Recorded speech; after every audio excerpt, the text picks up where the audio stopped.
In the golden, dust-mote-filled air of the old quarter, young Ilara sat hunched over a workbench cluttered with brass springs, tiny screws, and silent bells. She wiped grease from her forehead, leaving a dark smudge.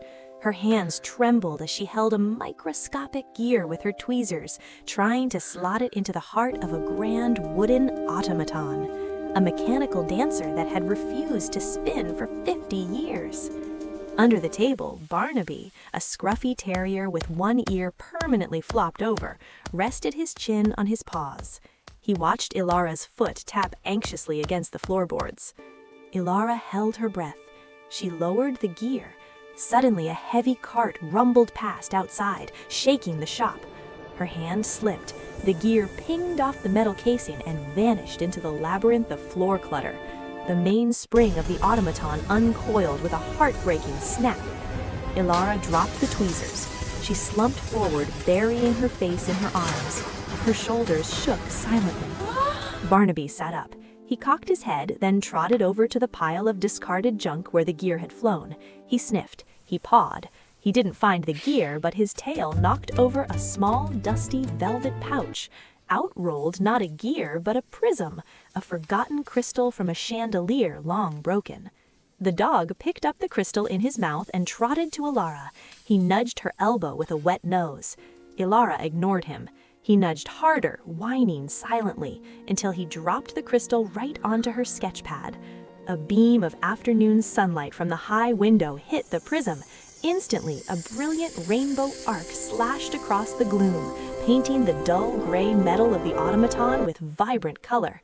Ilara lifted her head. She saw the light dancing over the machine. Her eyes widened.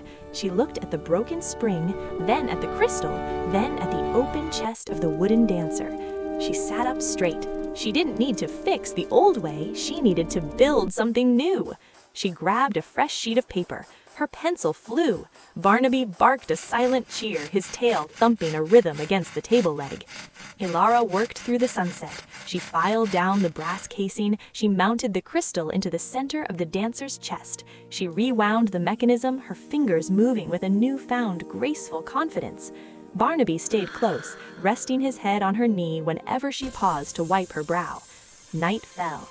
The shop was dark, save for the blue moonlight streaming in. Ilara stood back. She reached out and turned the winding key. Click, click, click. She released it. The wooden dancer spun, but it didn't just spin. As it twirled, the moonlight hit the crystal embedded in its chest. Beams of refracted light shot out, spinning with the figure, turning the dark workshop into a swirling galaxy of color. The walls were awash in reds, blues, and violets, rotating in perfect time.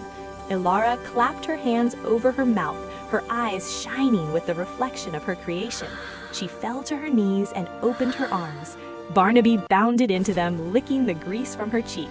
She hugged the scruffy dog tight, looking up as their private universe spun around them, brighter and more beautiful than the machine was